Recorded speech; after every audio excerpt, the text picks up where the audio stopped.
Hello, gorgeous, and welcome to the Women on Top podcast. I'm your host, Valerie Lynn, and with over 15 years of business experience, I became truly passionate about finding ways to support and hear from way more women. And what we know to be true is that women thrive when they are in their favorite position, on top in business, in relationships, in personal growth, and on top in being real and authentic to who the hell they are. So I invite you to sit back and enjoy the Women on Top podcast.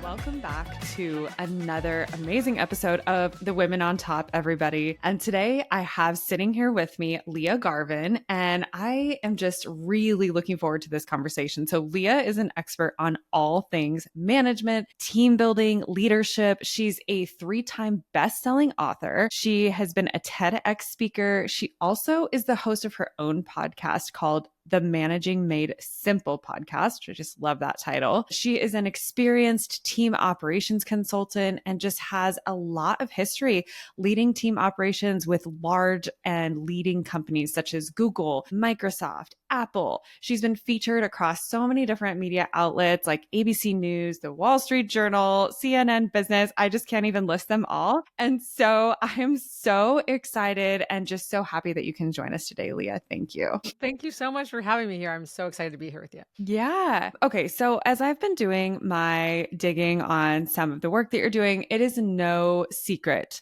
that you are called the Team Whisperer. So I'd love to just kind of hear, what does that name mean? Where did that come from? Yes. Can you share a little bit about that, please? Absolutely. You know, as I see, the Team Whisperer is really a dot connector between leadership in a team or a company and their team members. And it's funny because actually in a podcast interview I was doing last week, I actually kind of uncovered the origin story of it. And so I'll just share that now. And I was like, wait a second. Do it. I thought it this way. And so I think years and years ago, in one of my first corporate jobs, I was working kind of in a chief of staff capacity for in a big bank, and the managing director asked me to go join in on a team that he felt like they weren't getting their work done. They were responsible for this big hardware migration we were doing from one data center to another. And I was like, that's not my expertise, but okay. And he's like, they're late. I don't know what they're doing over there. Like, go over there and fix it. And I thought to myself, well, that's not going to make any friends going over there and saying, the boss thinks you guys suck.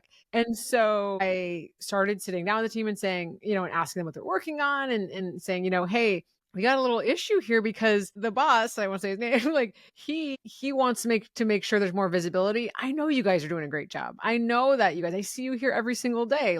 I see you always, working on stuff. So how can I help you bring more visibility to your work? What do we need as far as reports and as far as communications and as far as proactive, giving updates? And by really building a relationship with the team and first showing them hey, I believe in you and I trust you. And I know that this is not, an issue. And also understanding the needs of that executive. The team wasn't really reporting and they weren't really sure how to share updates. And so by kind of being this go-between, I was able to help them translate where each of them were missing each other.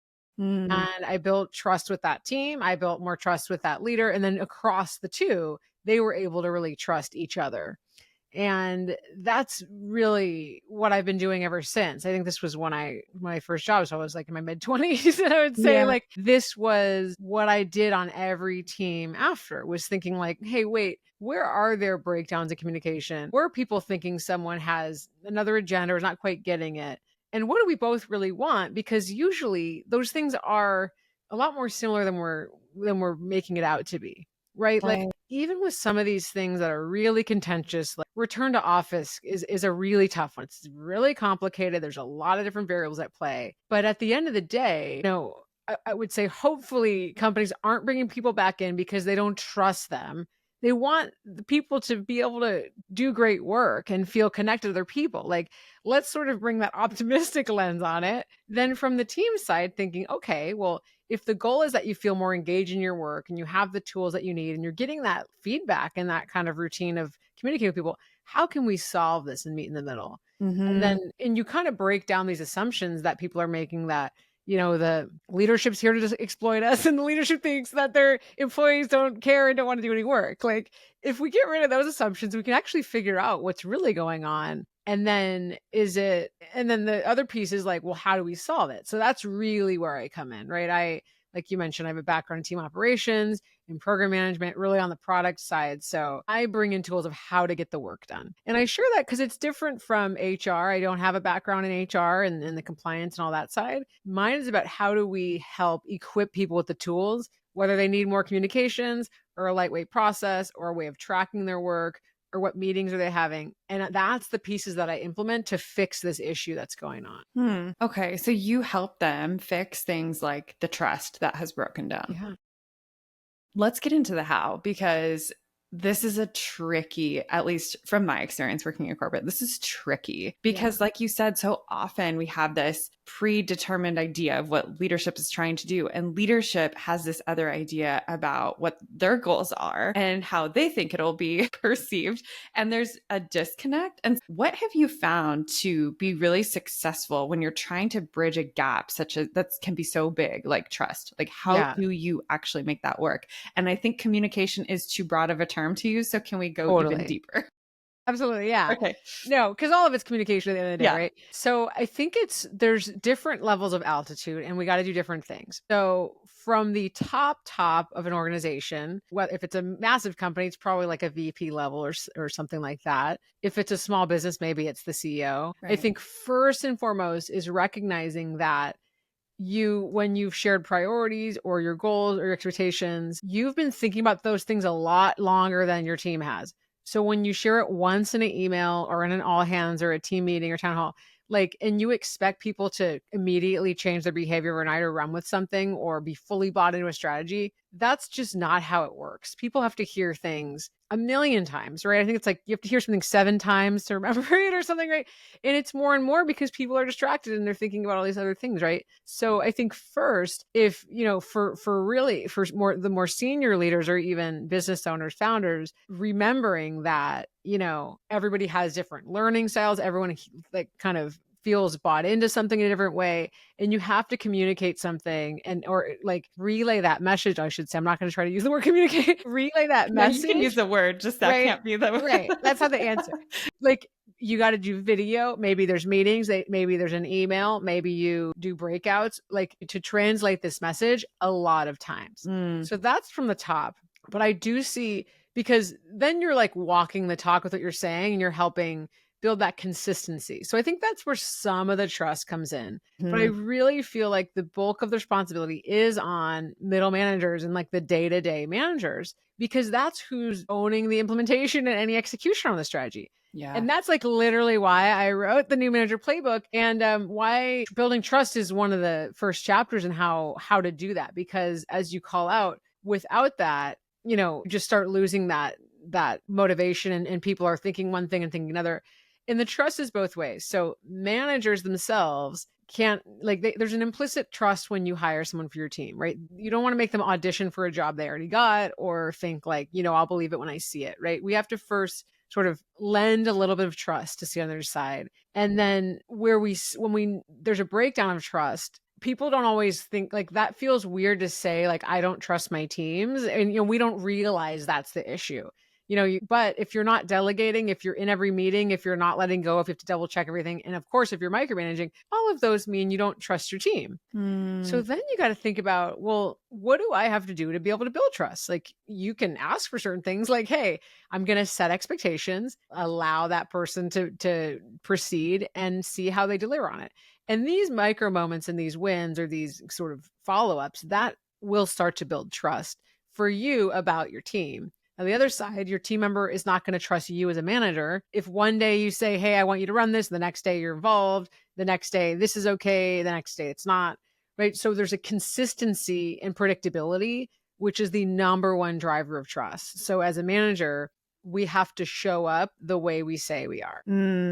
That's really good. And I actually just made a had an aha moment between what you said about delegation and trust, because delegation is something that's been coming up a lot from what I've been hearing from Yeah. people that I'm mentoring or just what have you. And for Yeah. myself, it's really hard. And we think of delegation as just, well, that's easy. You just give work away. Yeah. And it's actually really hard to do. So hard. It's the Yes. hardest thing, right? You just said, I mean, it is so hard. And it's hard because we have to figure out how we do something, and it might be intuitive and we might find it really easy. It's hard to explain, but we might find that, we're worried about what we're supposed to be doing. I mean, this is a trust thing in our own management chain. I think a Yeah. lot of times when I'm I do a lot of work, manager trainings and programs and coaching with corporate team members. And it's hard to really be focusing on like, well, how can I keep showing my value for my own performance review, my own conversations? If I'm not in these conversations, what if my manager comes to me and I don't know the answer because I've delegated it? Well, those are all micro expectations you can set, which I talk about in the book. But on the whole, these are all breakdowns in trust. So if you're afraid to delegate because you don't really know how to explain it, you don't trust you're going to explain it right. That's a you thing. If you are afraid your manager will be like, well, what the hell do they do? Why are they even here? That's trust with your own manager that you haven't, built that line. If you think your team member is going to screw it up, then you don't trust them to do it. So like you just connected, any failure in delegating, I really see it to be a breakdown in trust.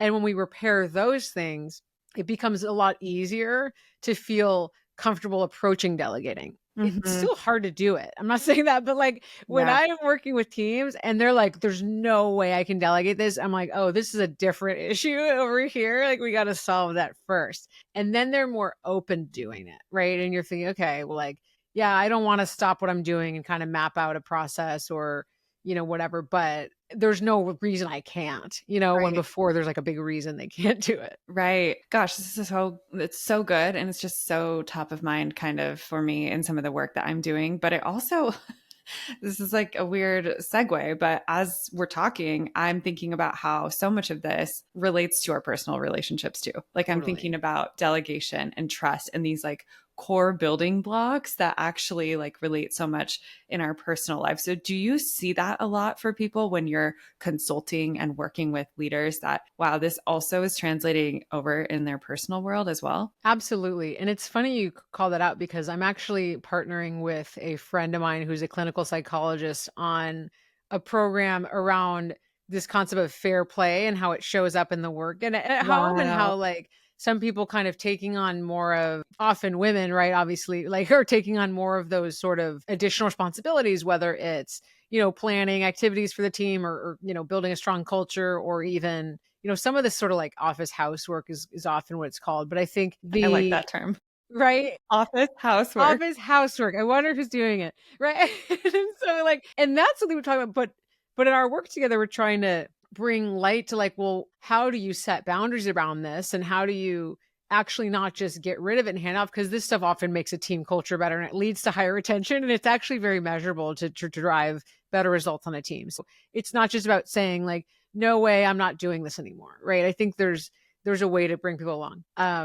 The in this book, Fair Play, where this kind of concept originated by Eve Ross, she talks about when you're going to hand something off, you can't like, it is mostly about like, handing off to your partner with dealing with stuff with the kids. You can't then control exactly how they're going to do it. Right. Right. Because then they're like, well, just do it anyway. And that's where I think it comes up a lot for us is like, we are doing extra. We start to resent it. We feel like overburdened. We're burning out. But when we hand it off, we're like, this is what you came up with? Like, no. And we jump back in. And so, there is a level of we've just got to let it go and be okay with it being the way that person wants to do it. And Mhm. I'll say, as a manager, it's on us to really differentiate between the non-negotiables. Like, is this have to be done because that's the way I prefer it? It's my preference, or is there some other reason? Like we've gotten feedback from a client that has to be this way, or maybe we're presenting to an executive and they're really, really nitpicky and we've got to do it this way because I've seen it before that like an idea will be rejected out of the gate if you're using the wrong fonts in the PowerPoint presentation, whatever, Mhm. And so, and I actually share this in my book is like differentiating between when you've been very specific, giving a little more context. So someone's not like, here we go again. Like you don't trust anything that I'm doing. Right, And right. the same thing with at home, right? If you're being very specific, saying to a partner or caretaker or whoever, saying, hey, I'm going to call it the elephant in the room. Like, this is very specific instructions. And here's why. Because you're opening it up for that person to say, okay, well, yeah, like my idea was going to account for that too. Like, I've got this. Right. So the context allows you to have a broader conversation around it. Yes, I love that. And another like weird relate, but I was just thinking about like the specifics. My boyfriend doesn't let me load the dishwasher because he likes it done a very specific way. Yeah. So it kind of, but it reminds me in the sense of like, you know what? I'm actually not going to let you do this because here's why. Or if you do this, here's the way I'd like it done, please. Like, can you please rinse it out or whatever? Like, and this is a very, very basic example. But to your point, like calling out specifically, here's actually what I really want you to do within these guidelines. The rest of it might not really matter so much. But I think having that critical eye for, like you said, what are the non-negotiable pieces here? And I think that's also such a big piece of delegation.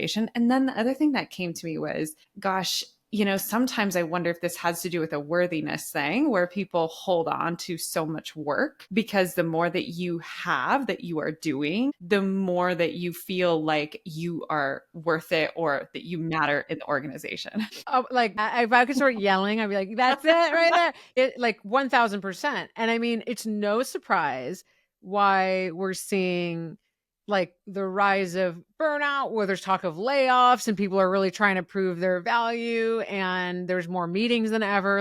Like course, for sure. I think it's about that.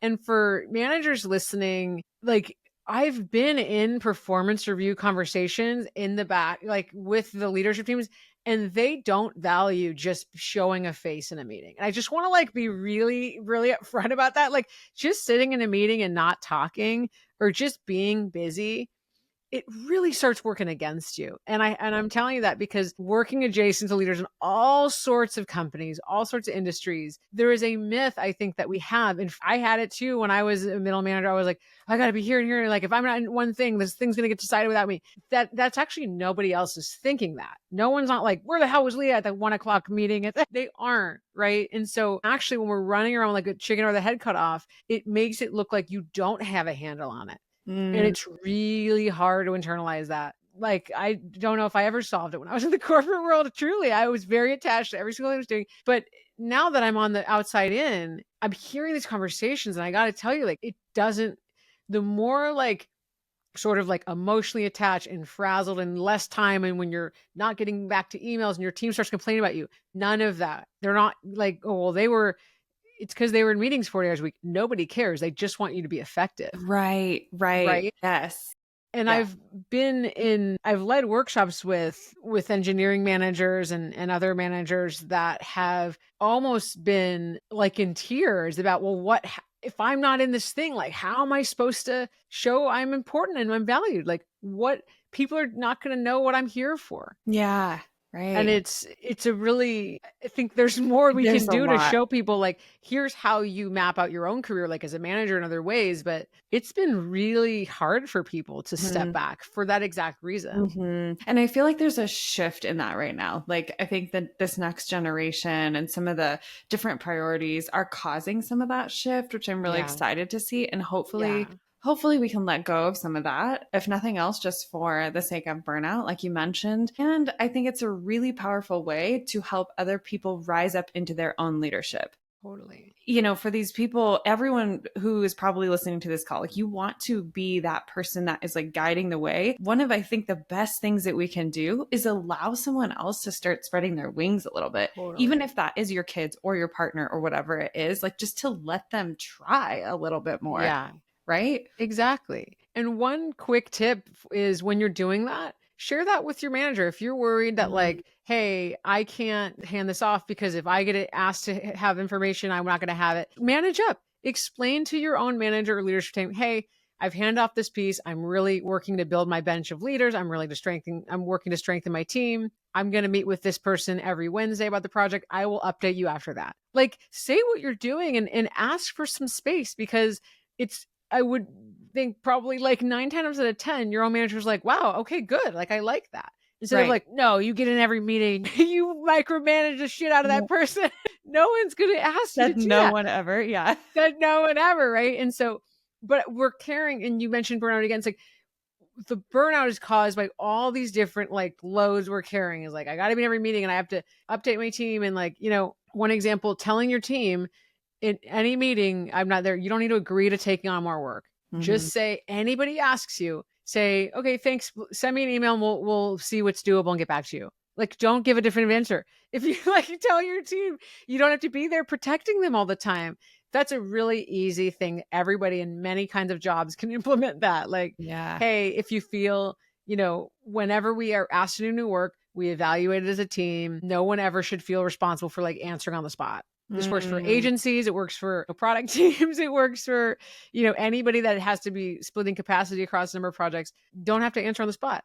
That is like permission you can give your team member. So then you don't have to be there babysitting them in the meeting. That's so good. That just like gives them some freedom too, right? Like you don't always have to say yes to all of this stuff. Yeah, exactly. I think that's such a good tip. So let's keep going with like some of these tips and like advice. So for somebody who is new to their role, a little bit, a female who's new to their role, right? Because this is a podcast for women. And she's feeling just like, gosh, what did I get myself into? I feel like I'm in over my head. I don't know what I'm doing. I mean, we talked about trust, but do you have some tactical, just a couple of quick hot tips for this woman who can just start stepping into her effectiveness as a leader right now? Yeah, I have one, but I will say for that, my comment about the engineering managers in tears, those were men, by the way. So it's like, I was not saying that's the women are the ones crying. Anyway, totally.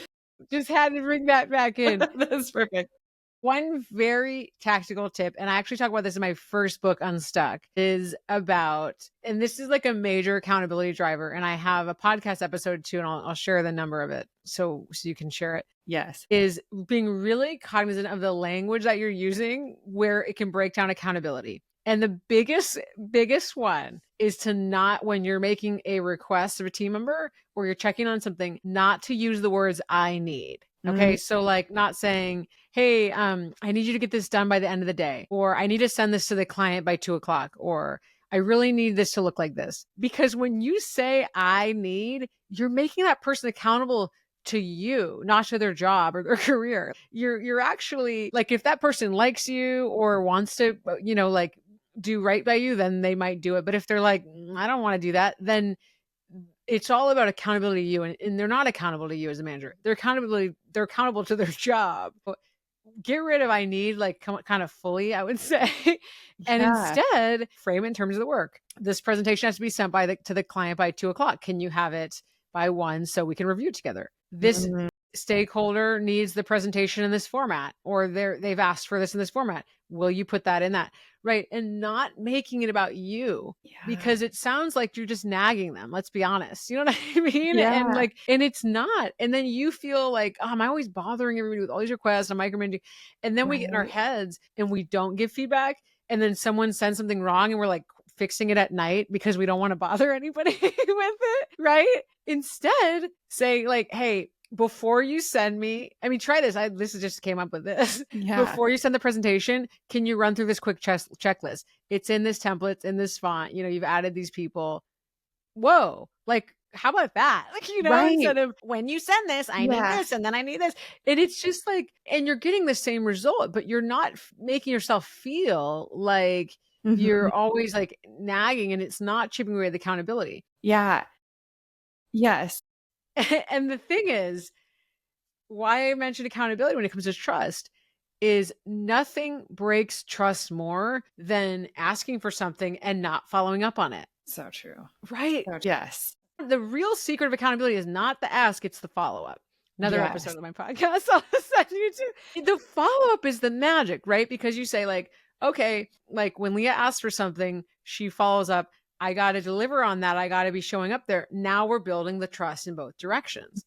So like my other big, very straightforward tip around accountability about building trust is when you ask for something or set an expectation, follow up in that time frame. And if you're underwater and you can't follow up, then change what you've set, right? Like, don't say, hey, I need to review this on Wednesday at 4:00 when you're canceling that meeting and the person's like, wait, or you're moving out the deadlines right after that. The person doesn't think those are real and they're not going to do it. So like you have to back it up. Yes. And that builds both trust and accountability for that person to follow through. So good. I love taking away this idea of I need. I have not heard that before. And I've heard it a lot in the work setting. So it just causes me to even think about how do I do that with other people? And it shifted how I was receiving that too. So, like, if somebody's telling me to do something or asking me to have something done, if they're saying, I need this, and you start, developing those stories about them maybe in a negative Yeah. way. Like,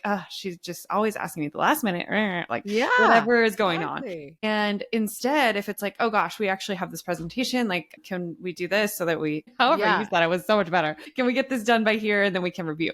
It's like, oh, well, now we're working on that together. That makes sense because I can Yeah, now blame it on the fact that there's a deadline for this presentation. I need to have it done. So exactly. I think it just completely shifts that like level of thinking.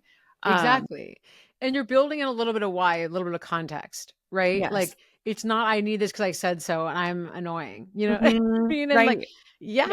yeah. And Yeah. it goes a long way. And I think when that's one of those things that we can recognize where we're getting in our way and make a subtle shift, and it starts making transformative results with our teams, you know? And I think I had a client that runs a social media business, and he had a team member that was not, we put into place this weekly, very lightweight status report, like saying a couple highlights, a couple things that she was stuck on, a couple things, focus areas for next week. And she wasn't sending the report, and he had to send a follow-up email. And this is really a helpful tip, right? For this I need thing for giving feedback. Mm. And he was like, hey, is this okay to send? Like, I really need you to do this because it helps me plan my week next week. And I was like, no, it's the worst thing I've ever heard. And he's like, so it's like a personal favor? I was like, what? No Yeah. way. And I said, To help the you plan your framing, week. absolutely not give a shit about your week. Yeah. Right. So like, no. And I was like, well, you shared the status report. We both shared it together. And we said, this is an expectation of the job. Right. And she was like, totally get it on board. So that was a very clear expectation. It wasn't ambiguous. Go back to that expectation you set, because when you've set an expectation, now feedback's very easy. It's not like he just sort of sent this email, hey, check this out, and then asked her why she hadn't filled it out. Right. You know what I mean? And so like saying, hey, last week we talked about the importance of the status report. It ensures that we're all working on the right things across the company, right? Mhm. No I need it in there. Yeah. That's the expectation. Right. Now, Friday comes around. Hey, check in on the status report. As we talked about, this has to be in by 5:00 each week. Mm. That's it, right? Done. Nobody I need Simple. shit, right? No. So, like, No one cares about your schedule. no, get on your schedule. And then it makes it really easy. Again, if you find, hey, this team member's not working out, or I feel like I'm having to repeat myself, now you have very clear Mm. expectations set where you followed up on them. And now you can assess like, hey, we've talked about this 3 times. I'm getting really worried about it. You know what I mean? Like, is this a job that you want to have or whatever? And again, not an HR person, but like the more you document that, the easier those conversations are. Absolutely. Absolutely. That's so critical too. So I want to kind of take a little bit of a turn in terms of female leadership. Have you had moments where, because I work with a women's resource group inside of a large organization. Totally. And sometimes women feel like they are not taken seriously still. We're still kind of dealing with this, Yeah. what am I trying to say, relationship. Yeah.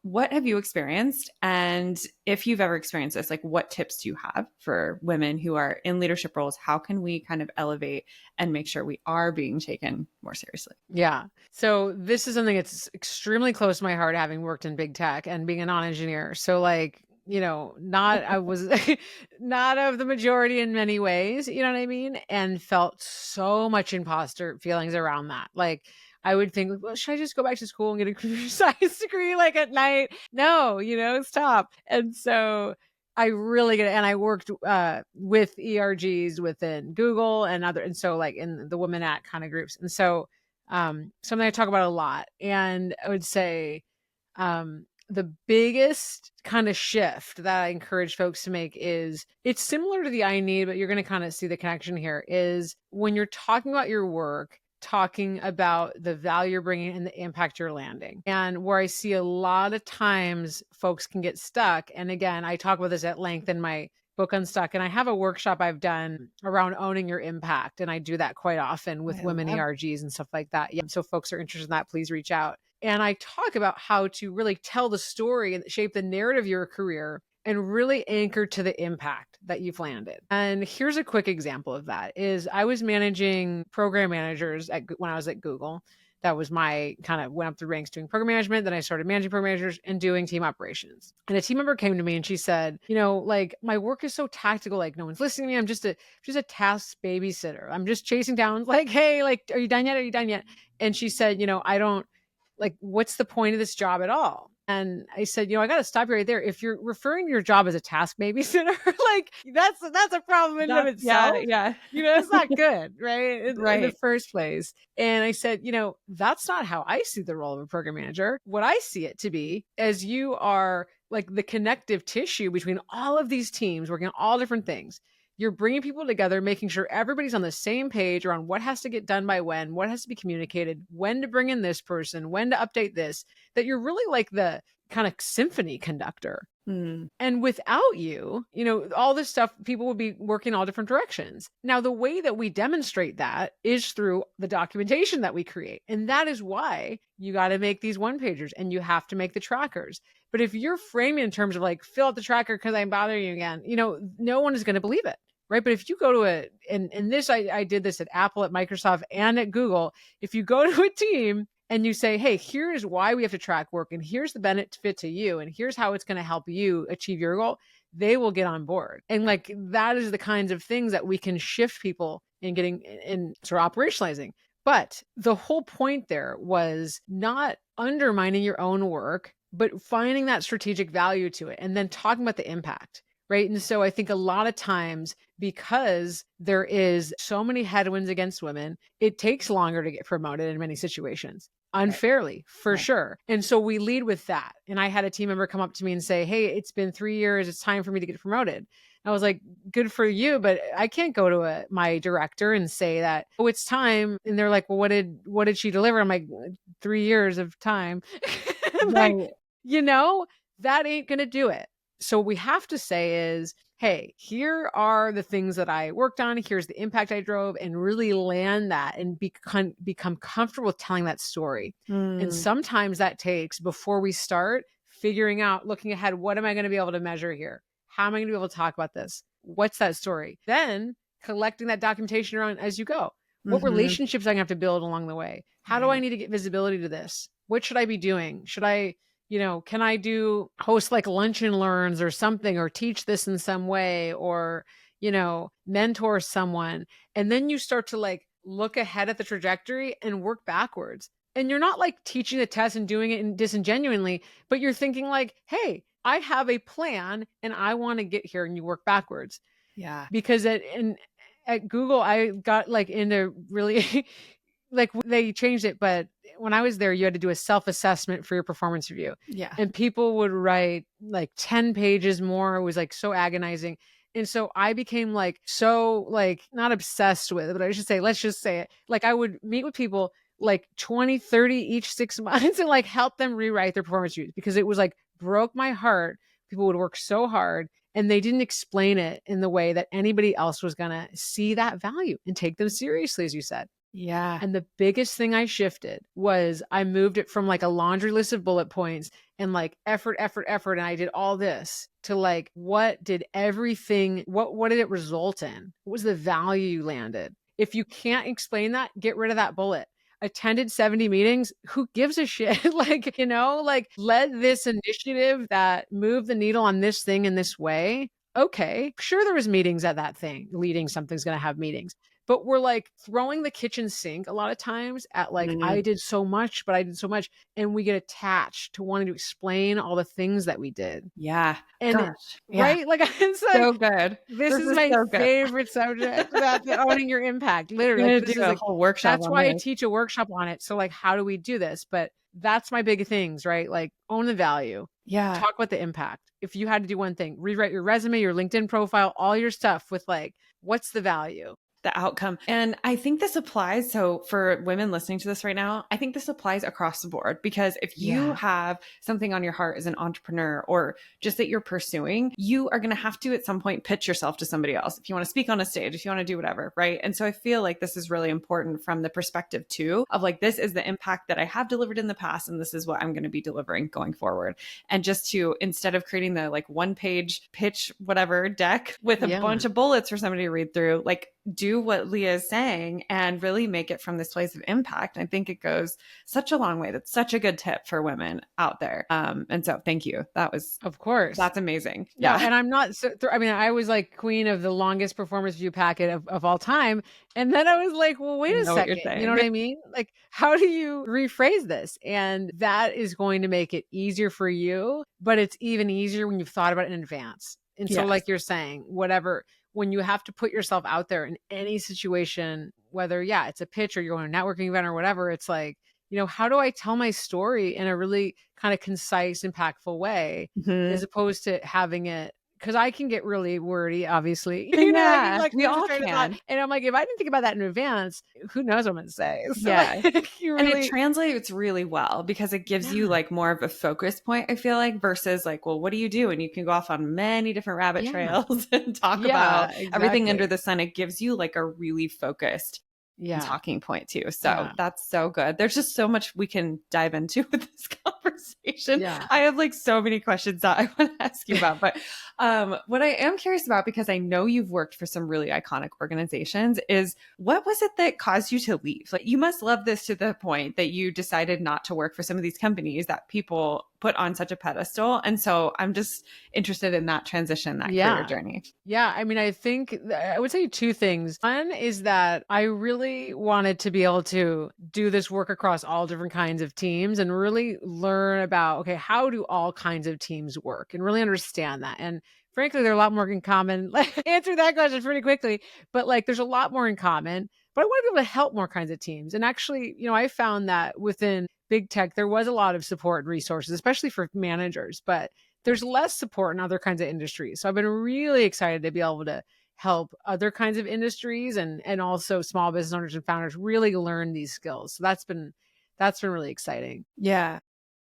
I'll also say, I think for in my case, this blurriness between team operations and people thinking like, was I sort of doing HR shadow work? Like, was that kind of kept coming up as a question? And I think it is hard to do this kind of work as a team member. There is not really a job like this inside of at least the companies I was at. No, it is sort of a kind of outside in type of role. And so I felt like, well, doing project like software program management leadership by day, and like also running manager trainings and these performance review audits and stuff like that, I like loved that, but those are all actually outside of my day-to-day job, and I would do them as extra things. And so the sort of core essence of the day job wasn't actually what I loved doing. Yeah. And then third, and I'll say this for folks that are thinking about, hey, would I want to go off on my own or do something? I had a really great job at Google. That was the last company I was at, and I paid well and I loved it and I was doing well and I was on a great career trajectory. And I just felt like, if I don't do this, like, I'm never going to do it, and I think we all have our reasons where we feel like we can stay or make a leap. But I think I will say, a lot of folks in corporate ask well, what about, stock you're leaving on the table? Or what if I am the primary breadwinner in my family, which a lot of women are these days? Or, what about this and that? I think there is a level of risk associated with doing it. Of course there is. And there's risk with staying. There's, a lot of uncertainty in most companies and everything these days. And I think sort of taking stock of that yourself, it's really helpful to work with a coach or be a part of a program and get support, like kind of something, so that you feel like you've really kind of sussed out the opportunities. You can join, entrepreneur communities while you're still in the corporate world to kind of assess, like, there's folks that are kind of building a side hustle while they're still in their primary job in many communities. And so like, female founder collective and stuff like that. So I would say, it is hard to build your own business from scratch, know what I mean? And so I think too, it can look very glamorous when people are doing it. And, it's like, it's it's a lot, my friends. I think it's good advice to really like assess, kind of like you said, assess the risk, because there's risk with both. I love that, like what you just said about that, because I hadn't really thought of that. Everyone has forever, I think, and this goes back generations, just thought that the corporate space was so safe. Yeah.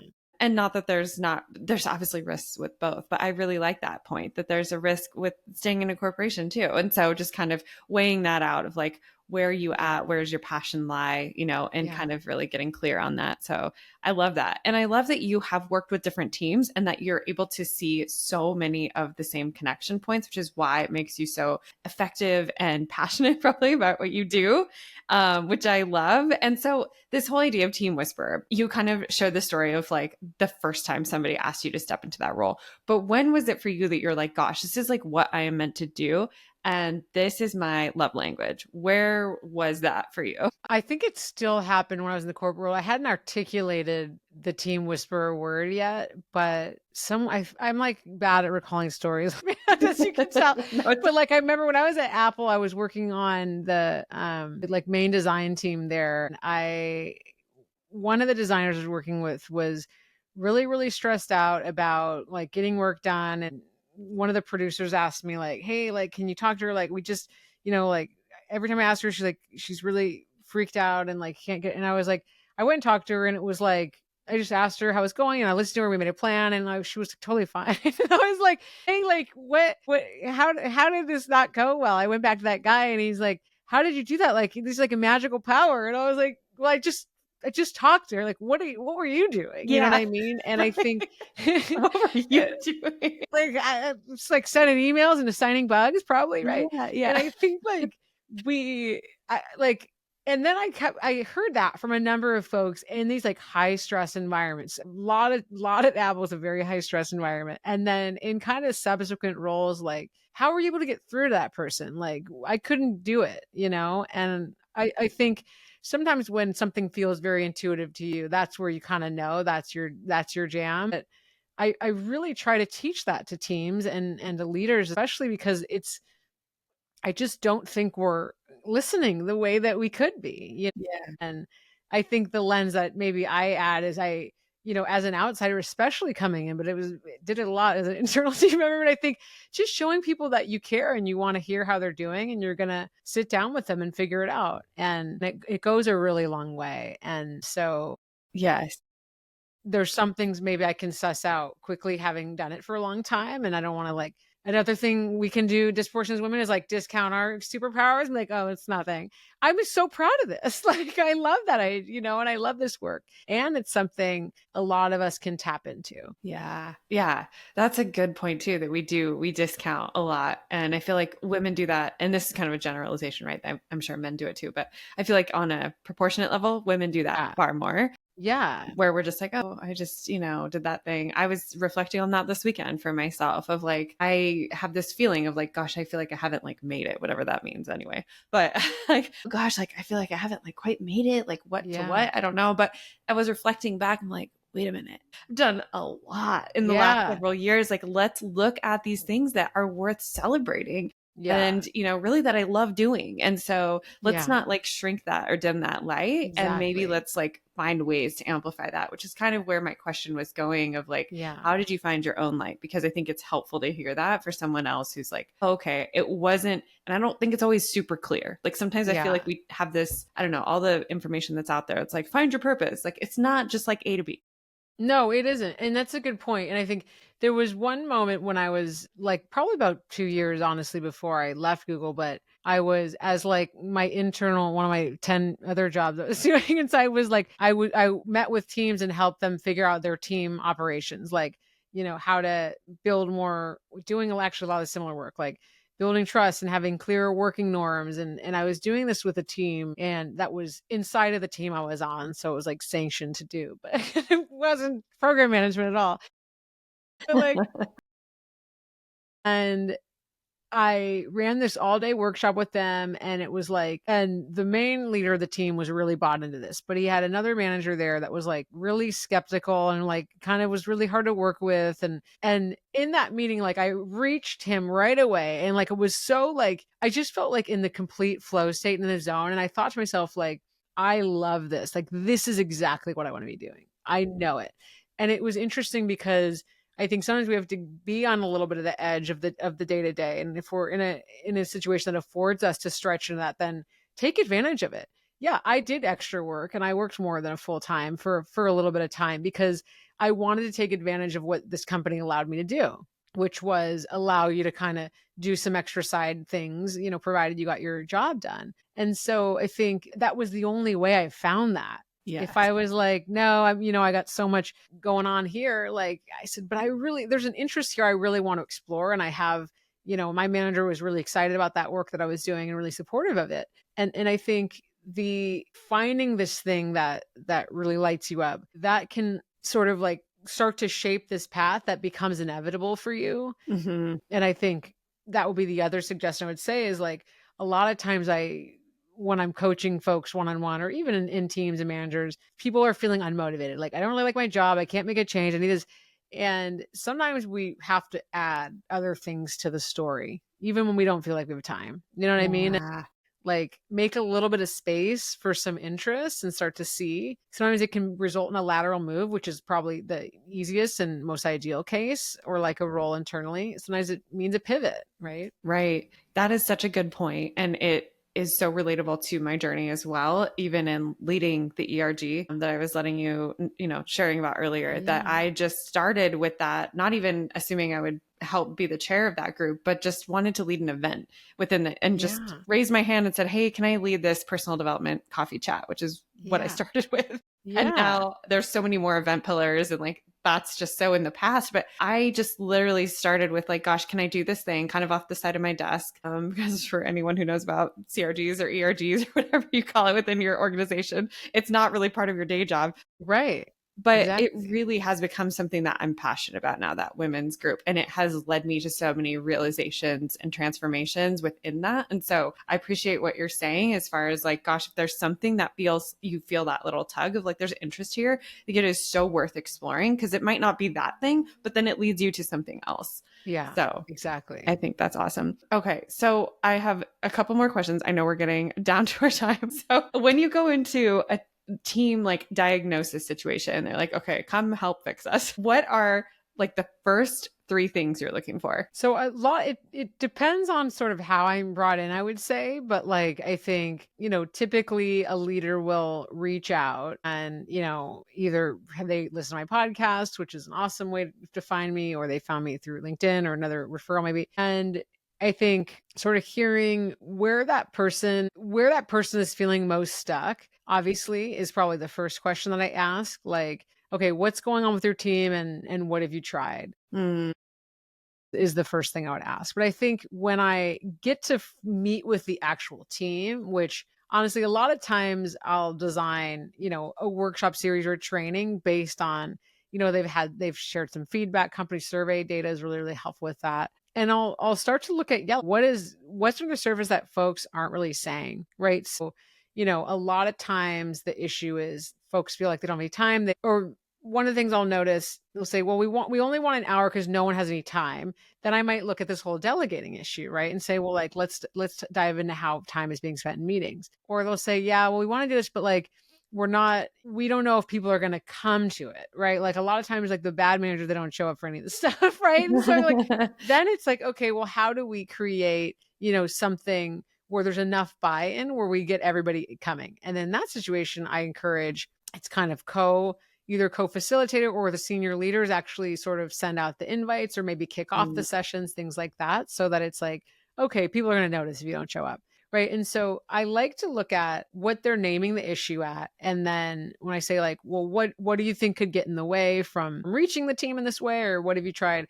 Then I start to see like either where potentially they're not misdiagnosing the issue, but where the issue is broader and we could actually do a little bit more work there. And I'll say that, most times there are regular themes, which are general themes in the workplace right now. Like, I think people are feeling under-recognized across the board, right? They're feeling like under-recognized, underappreciated. Absolutely. People are feeling spread too thin.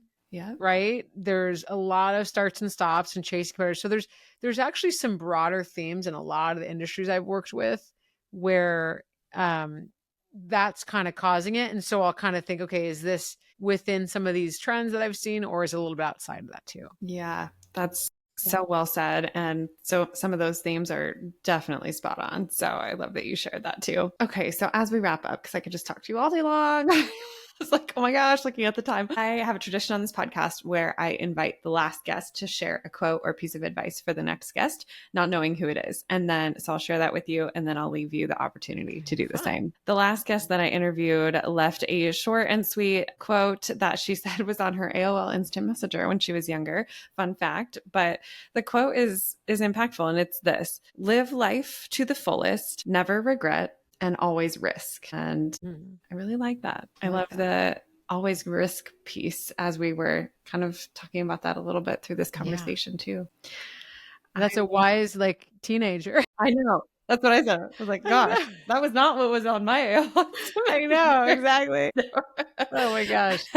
So I'd love to give you the opportunity to leave something. It doesn't have to be a quote per se, but just something that's landing on your heart that you'd like to share for the next guest, not knowing who it is. Yeah. I mean, I think, well, I would say for anybody that's feeling stuck, whether it's a leader or a middle manager or anything in between, I think a lot of times, especially as women, we try to muscle through it and figure it out alone. And we can. We have the resources. We are smart enough, competent, hell yes. And we can lead to burnout and feeling it takes longer than it has to. And also, like we talked about with that effort versus impact trap, we can actually sort of sabotage ourselves because we're focusing on fixing so many things. And I would say, if you're feeling that, to find some support, right? Like, that is why I wrote the New Manager Playbook. I wanted to create a tool. And actually, all three of my books are tools for teams or leaders, because I wanted to give something to that conversation. That you don't have to figure this out alone. Maybe it's a book.